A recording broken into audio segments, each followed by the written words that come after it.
नमस्कार मित्रांनो, तू रे माझा मितवा मालिकेच्या आजच्या भागामध्ये आता मामी ही आकाशला म्हणत असते, की कळलंय आता हिने पण सांगितले, त्यामुळे डोक्यात शिरते का तुझ्या? आता त्या नम्रताला मदत करायची नाही.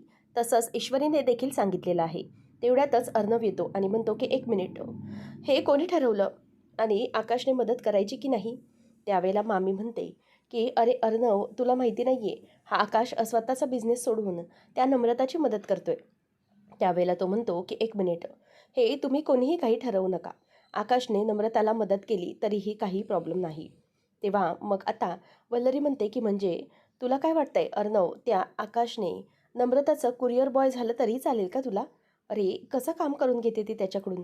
तुला काहीच वाटत नाही का?" तेव्हा तो म्हणतो, की "हो, मला काहीच वाटत नाही कारण मीच सांगितलंय नम्रताला, की आकाश तुला मदत करेल आणि आकाशला तसं सांगून ठेवलंय मी, की नम्रताला मदत करत जा. त्यामुळे मी सिंदूर, तुझ्या परवानगीचा प्रश्नच येत नाही.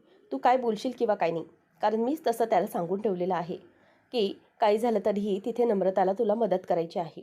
मी माझ्या कामामध्ये बिझी आहे, सो मी त्याला हे सगळं सांगून ठेवलं होतं." असं म्हणून आता ईश्वरीला तो बोलून दाखवतो. त्यावेळेला मग अंजली म्हणते, की "अगं ईश्वरी, चिंटू चांगल्यासाठीच म्हणतोय गं. म्हणजे तुला वाईट वाटत असेल, पण त्याला तुझ्या घरच्यांची काळजी आहे आणि तसंही तुझ्या घरी फार कोणी नाही आहे ना गं हे सगळं बघण्यासाठी. म्हणूनच अर्णव असं बोलला असेल, बाकी काही नाही." तेव्हा मग मामा म्हणतो, की "हो, अगदी बरोबर. ईश्वरी आणि अगं आपण सगळेजण एकच कुटुंब आहोत. त्यामुळे तू कसलाही विचार न करू करू नकोस आणि अगदी निश्चिंत राहा आणि वल्लरी तू शांत राहा." असं आता मामा तिला बोलतो. त्यामुळे वल्लरीला पुढे काहीच बोलता येत नसतं. आता या सगळ्यामध्ये अर्णवने आकाशची बाजू घेतल्यामुळे सगळं काही ठीक झालेलं असतं. वल्लरी मात्र नाकाचा शेंडा फुगवून बाजूला जाऊन बसलेली असते.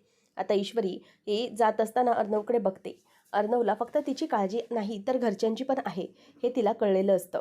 नंतर वल्लरी रूममध्ये येते आणि सारख्या फेऱ्या मारत असते, की हे काय चाललं ना माझं मलाच कळत नाही आहे.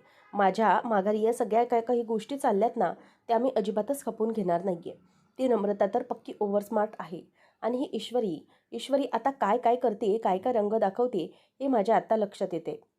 मुद्दामच तिच्या बहिणीला माझ्या आकाशच्या गळ्यात मारण्याचा प्रयत्न करते की काय?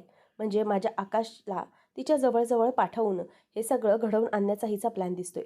मला जेवढी वाटली होती त्याच्यापेक्षा जास्त शहाणी निघाली ही ईश्वरी. काही झालं तरीही मी हा तिचा निर्णय पूर्ण होऊ देणार नाही.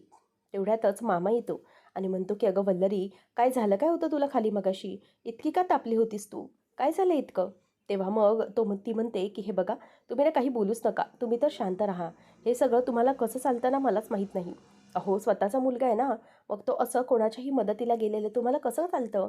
तेव्हा मग मामा म्हणतो, की "अगं, असं काय बोलतेस तू? कोणाचीही मदत करत नव्हता तो. अगं नम्रता आपल्या ओळखीतली आहे आणि ईश्वरीची बहीण आहे. तिची मदत करत होता तो. त्यात काय न चालण्यासारखं आहे? मलाच कळत नाही." तेव्हा मग मामी म्हणते, की "एक मिनिट, मला चालणार नाही म्हणजे नाही. काही झालं तरीही मी हे सगळं थांबवणार." तेव्हा मग मामा म्हणतो, की "हे बघ वल्लरी, तू हे जे काही वागतेस ना, त्यामुळे एक गोष्ट तर नक्की घडणार आहे, की आकाश तुझ्यापासून दुरावणार आहे. तू हे जे काही वागते, त्यामुळे आकाश आणि तुझ्याच नात्यामध्ये कटुता येऊ शकते हे लक्षात घे. आणि तुझं हे जे काही वागणं किंवा विचार करण्याची वृत्ती आहे, ती जरा बदल. म्हणजे कसं आहे, त्यामुळेच तुला जरा फायदा झाला तर झाला, बाकी काही नाही." तेव्हा वल्लरी म्हणते, की "तुम्ही माझ्याकडे बोट दाखवू नका. मला जे काही दिसतंय ना, ते मी सरळ विचार करून बोलते. त्यामुळे उगीचच तुम्ही माझ्या गोष्टींमध्ये नाक खुपसण्याचा प्रयत्न करू नका. समजलं? हे सगळं जे काही झालंय ना, ते मला आता थांबवायचंय. बस झालं. आता आकाश कोणाचीही मदत करणार नाही." मामा म्हणतो, की "वल्लरी, तू इम्पॉसिबल आहेस. तुझ्याच्याने काहीही होऊ शकत नाही. कारण की तू जो विचार करतेस तो खूप चुकीचा करतेस. समजलं? आता तुला जे काही करायचं आहे ते तू कर. परंतु किती काही झालं तरीही आकाशच्या मनाचा मात्र विचार नाही केलास, तर तो तुझ्यापासून दुरावेल हे नक्की." मामा असं बोलून आता निघून जातो. त्यानंतर मग आता वल्लरी हे सगळं विचार करत राहते, की नक्की काय होणार आहे? म्हणजे किती काही झालं तरीही हा आकाश आणि वल्लरी यामधलं नातं हे कडूसूत जाणार आहे असं त्याला वाटत असतं. तर इथे अर्णव हा त्याचं काम करत बसलेला असतो. ईश्वरी मनामध्येच विचार करत असते, की काही झालं तरीही आता मला अर्णव सरांशी बोललंच पाहिजे. अर्णवशी ती बोलायला जाते आणि म्हणते, की "सर, एक मिनिट मला जरा बोलायचं आहे." तेव्हा तो म्हणतो, की "तुला दिसत नाही का मी काम करतोय ते?" तेव्हा मग ती म्हणते, की "एक मिनिट मला एक गोष्ट सांगायची." त्यानंतर मग ईश्वरी म्हणते, की "अर्णव सर, मला एक कळत नाहीये, तुम्ही जर माझ्या घरच्यांचा रागरागच करता ना, मग तुम्हाला एवढी काळजी करण्याची गरज काय? नाही म्हणजे मला एक गोष्ट लक्षात येते, की तुम्ही हे जे काही करताय ना, त्या सगळ्या गोष्टी या वेगळ्या आहेत. म्हणजे तुम्हाला माझ्या घरच्यांचा राग येतो, बरोबर? पण तुम्ही एका बाजूला आकाश सरांना सांगून ठेवलेलं आहे, की घरातल्यांची काळजी घे. म्हणजे ज्या काही गोष्टी आहेत त्या मॅनेज कर. बरोबर ना? त्यावेळेला मग अर्णव आता म्हणायला लागतो, की "ईश्वरी, हे बघ एकच गोष्ट नक्की आहे, ती म्हणजे तू आता माझ्याशी बोलू नको. काळजी माय फूट." तेव्हा ती म्हणते, की "असं कसं बोलू शकता तुम्ही? म्हणजे एकीकडे तुम्ही दाखवता, की तुमचं माझ्याशी काही नातं नाही, बरोबर? तुम्ही माझ्याशी कोणतंही नातं ठेवत नाही. मला बायको देखील मानत नाही. मग तुम्ही माझ्याच घरच्यांची इतकी काळजी का घेता? ते मला कळत नाही." याचा अर्थ असाच आहे ना, की तुमच्या मनामध्ये जो काही राग आहे ना, तो राग कुठेतरी बाजूला आहे. आणि या सगळ्या गोष्टी या कुठेतरी बाजूला आहेत, समजलं? त्यामुळे तुम्ही आता स्वतःला हे दाखवूनच द्या, की तुम्हाला माझीही काळजी आहे आणि माझ्या घरच्यांची काळजी आहे, बरोबर? त्यामुळेच तुम्ही हे सगळं करताय, राईट?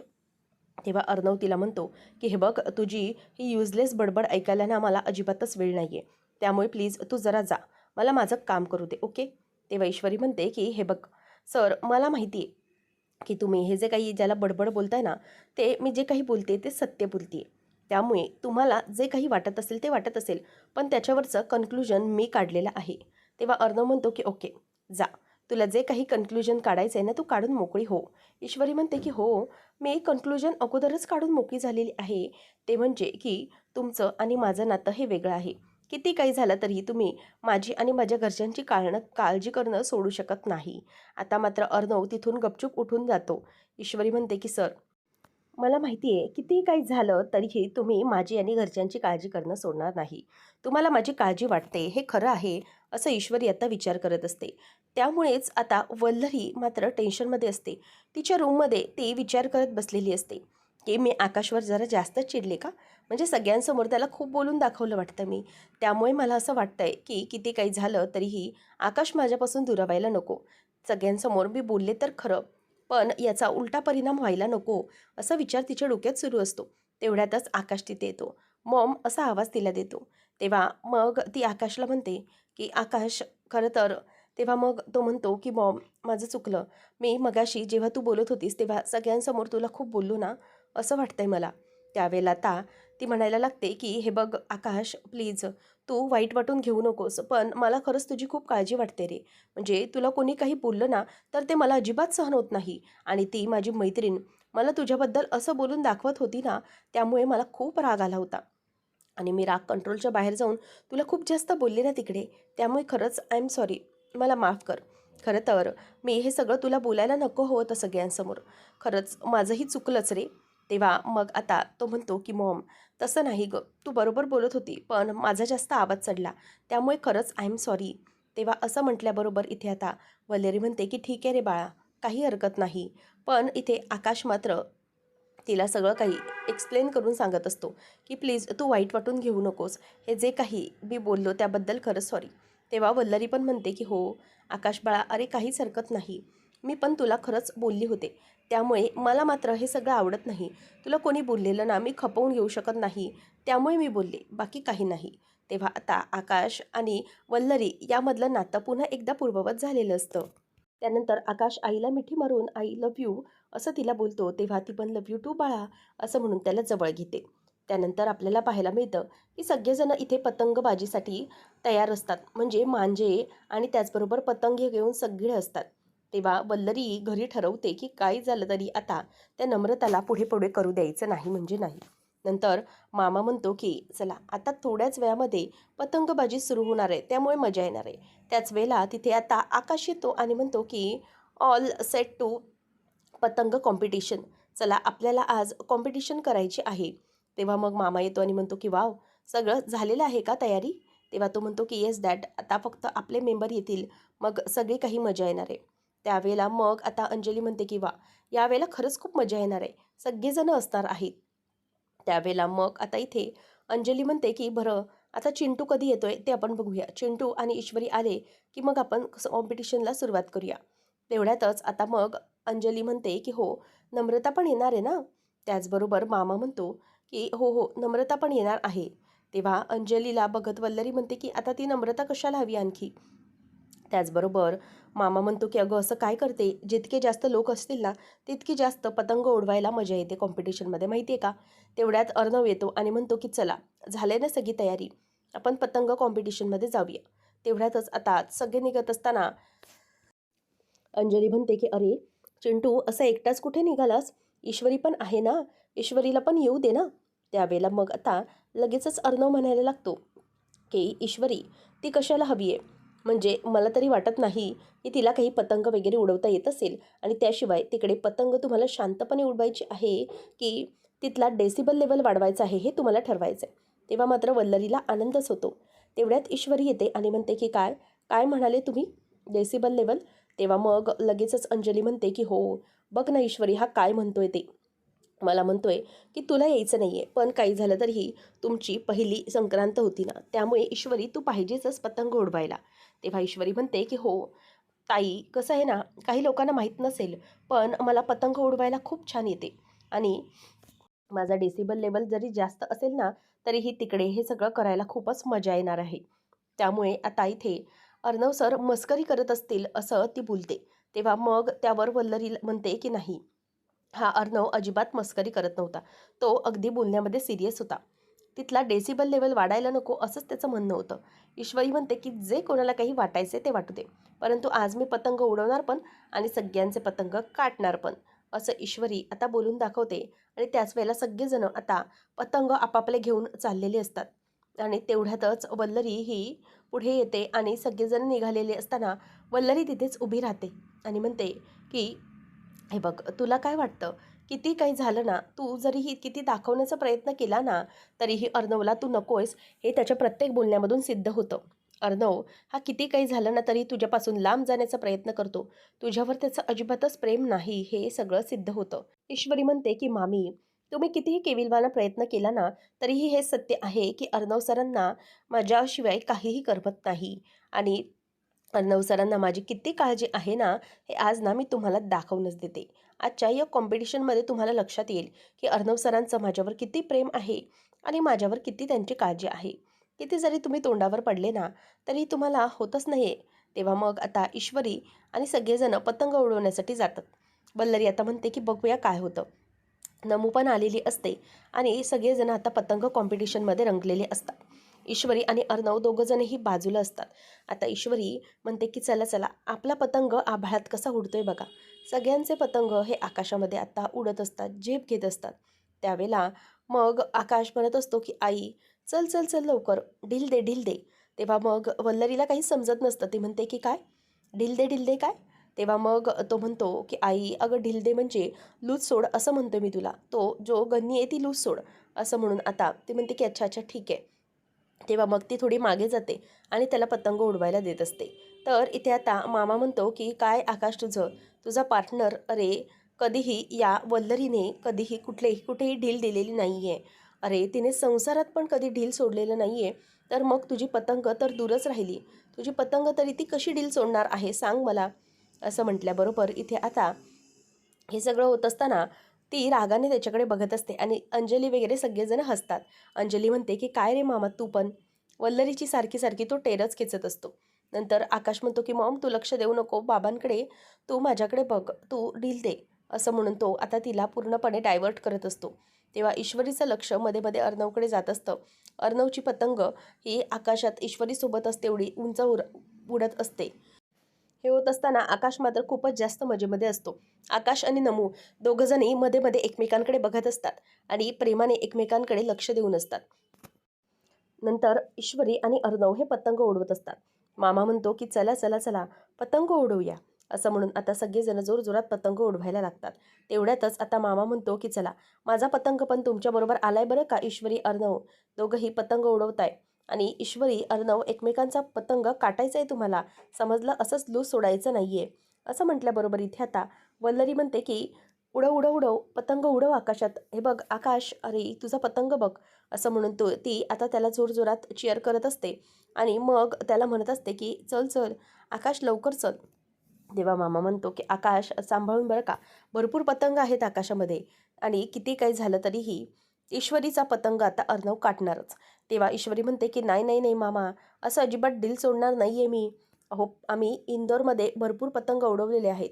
असं सहजासहजी कोणाकडूनही हार मानणार नाही, समजलं? असं आता ती बोलायला लागते. तेवढ्यातच आकाश म्हणत असतो, की "मॉम, अगं मागच्या बाजूला धर, धर, धर लवकर." तेव्हा आता आकाशचा जो पतंग असतो, तो एकदम खाली-खाली यायला लागलेला असतो. मग तेवढ्यातच आता अर्णव ठरवतो, की आकाशचा पतंग कापायचा. तेवढ्यातच आकाश तिथून बोलतो, की "दादा, दादा, दादा, माझा पतंग सोड. नको कापूस, नको कापूस." असं तो आता बोलायला लागतो. पण तेवढ्यातच अर्णवने त्याचा पतंग आता काटलेला असतो.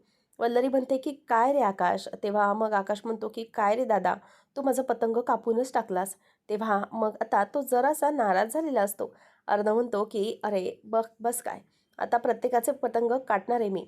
आता आकाशचा पतंग अर्णवने काटलेला असतो. ईश्वरी आता त्याच्याकडे आनंदाने बघतच असते. अर्णव थोडासा जरी आनंदी तिला दिसत असतो. तेवढ्यातच इथे नमू ही आकाशला म्हणते, की "आकाश सर, जाऊ दे, तुम्ही वाईट वाटून घेऊ नका." तेवढ्यातच मग वल्लरी म्हणते, की "हे नम्रता, त्याचं सांत्वन करण्याची ना काहीच गरज नाही आहे. त्यापेक्षा तुझ्या पतंगाकडे तू लक्ष दे, समजलं?" असं म्हणून ती आता त्याला बोलत असते. नंतर मग वल्लरी म्हणते, की "अर्णव, तुला असं वाटत असेल, की तू माझ्या मुलाला प्रत्येक वेळेला मागे ठेवतोस. माझ्या आकाशचा पतंग काटलास ना तू, तसंच तुझ्या आयुष्यातली ही डोर मी कशी कापून टाकते ते बघ." नंतर मग मामा मुद्दामच पतंग उडवता-उडवता ठरवतो, की फक्त आता आकाशामध्ये ईश्वरी अर्णव यांचेच पतंग आहेत. त्यामुळे आपणही माघार घ्यावी, असं आता त्याला वाटत असतं. त्यामुळे तो पटकन काय करतो, तर स्वतःचा जो पतंग असतो तो स्वतःच आता दोरीने तोडून टाकतो आणि असा सोडून टाकतो. तेव्हा मग सगळेजणांना बोलतो, की "अरे, अरे, माझा पतंग कुठे गेला, कुठे गेला?" असं म्हणून तो आता ओरडायला लागतो. त्यावेळेला अंजली म्हणते, की "अरे मामा, झालं काय? तुझा पतंग?" तेवढ्यातच आता तो तिथून पतंग उडवत असताना त्याची जी ढील असते, म्हणजे जी गणी असते, ती त्याने पायामध्ये धरलेली असते. कारण वल्लरीला त्याने पार्टनर म्हणून घेतलेलंच नसतं. पण मामाला आता पतंग उडल्यामुळे तो म्हणतो, की "अरे, काय केलं तुम्ही? कोणी माझा पतंग कापला?"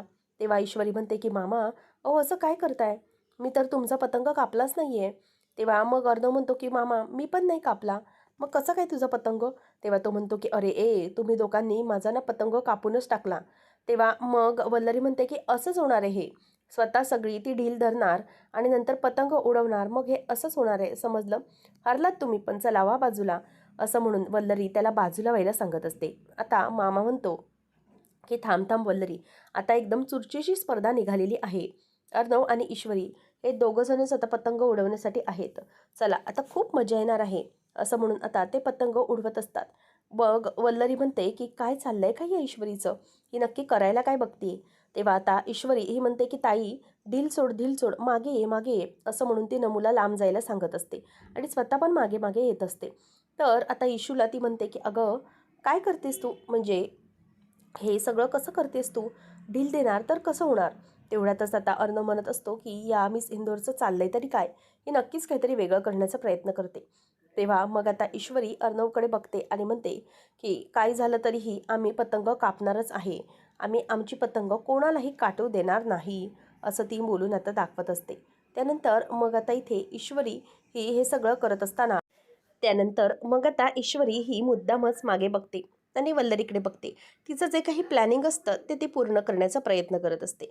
नंतर मग आता मागे मागे मागे मागे हे सगळे ती करत असताना मागे मागे येत असते आणि नंतर ती मागे मागे येत असताना आता इथे वल्लरी म्हणते, की "या बाईचं चाललंय तरी काय? ही काय करायला बघती?" आता वल्लरी म्हणते, की "ताई, ताई, प्लीज मागे मागे ये, मागे ये." असं म्हणून ती तिला आता मागे मागे यायला सांगत असते आणि त्याच वेळेला नमो ही तिच्याकडे बघत असते आणि अंजली म्हणते, की "ईश्वरी, सांभाळून गं." तेव्हा ईश्वरी आता मागे मागे मागे मागे येत असते आणि जवळजवळ ती एंडला जाऊन पोचलेली असते आणि नम्रताला कळत नसतं, की ईश्वरीचं चाललंय काय. ईश्वरी आता अगदी उंचावरती जाऊन तिचा पतंग धरून असते आणि पतंग वर आभाळात उडला पाहिजे यासाठी तिचं पूर्णपणे प्रयत्न सुरू असतात. आणि हे करत असताना वल्लरीला कळत असतं, की हिचं नेमकं काहीतरी चालू आहे. हिचं काहीतरी याच्यामागे प्लॅनिंग आहे. तेवढ्यातच आता अर्णव हा ईश्वरीकडे बघतो. ईश्वरी ही लांब बघत असते आणि पतंग आभाळामध्ये धरून असते. ईश्वरी म्हणते, की "आता अर्णव सर माझ्याकडे बघणार." तिचं पूर्ण लक्ष हे अर्णवकडे असतं आणि ते लक्ष असताना अर्णवचं लक्ष तेवढ्यातच तिच्याकडे जातं. ईश्वरी ही वर चढलेली आहे आणि तिचा तोल जात आहे असं मुद्दाम ईश्वरी दाखवत असते. ईश्वरी आता पतंग धरत असताना अर्णव तेवढ्यातच धावत धावत येतो आणि तिला आवाज देतो, "मिस इंदोर." आणि ती तोल जाऊन पडणार तेवढ्यातच अर्णव तिला आता सावरतो आणि तिला सावरल्यानंतर तिला तो धरतो. ईश्वरी अर्णव आता एकमेकांच्या अंगावर पडतात. त्यामुळे सगळेजण आता त्यांच्याकडे बघतच राहिलेले असतात. आता फायनली इथे ईश्वरीचा जो इरादा असतो तो पूर्ण झालेला असतो आणि ईश्वरी आता अर्णवकडे बघतच राहिलेली असते. पुढच्या भागामध्ये आपल्याला पाहायला मिळणार आहे की अर्णव आणि ईश्वरी दोघंजण बसलेले असतात. ईश्वरी अर्णवच्या बोटाला लागला आहे, म्हणजेच त्याच्या बोटाला ईश्वरीला धरल्यामुळे त्याचं बोट कापलं गेलं होतं. त्यामुळे ती त्याच्या बोटाला आता पट्टी बांधून देत असते. आता ती पट्टी बांधत असताना अर्णव म्हणत असतो की हे बघ, काही झालं तरीही आता असं समजू नकोस की मी तुला मदत केली. ईश्वरी म्हणते की सर, मला माहिती आहे तुम्हाला माझी भरपूर काळजी आहे. तुम्ही जरी सांगितलं असलेला तरी तुम्ही माझी काळजी करता. त्यावेळेला आता अर्णव म्हणतो की याची काहीच गरज नाही आहे. आणि मग तो उठून निघून जात असतो. ईश्वरी म्हणते की हे बघा, माझ्या हातातली एक डोर आणि तुमच्या हातातली एक डोर, आपण दोघंही एकमेकांसाठी एक टोक आहोत, समजलं? त्यामुळे एकही टोक आपण एकमेकांपासून वेगळं करू शकत नाही, ते महत्त्वाचे आहे. तेव्हा आता ईश्वरी म्हणते की किती काही झालं तरीही ते लांब होणं आता कठीणच आहे. आता ईश्वरीने असं म्हटल्याबरोबर अर्णव तिथली जाऊन कैची घेतो आणि म्हणतो की एक मिनिट, हे जे नातं आहे ना ते अजिबात मान्य नाही आहे. त्यामुळे काही झालं तरीही हे नातं जर मान्य नसेल तर हे असं एकमेकांपासून वेगळं करता येतं. अर्णव कैची घेतो आणि ते जी पट्टी असते तिला कापून दाखवतो. अशाच अपडेटसाठी चॅनलला सबस्क्राईब करा. धन्यवाद.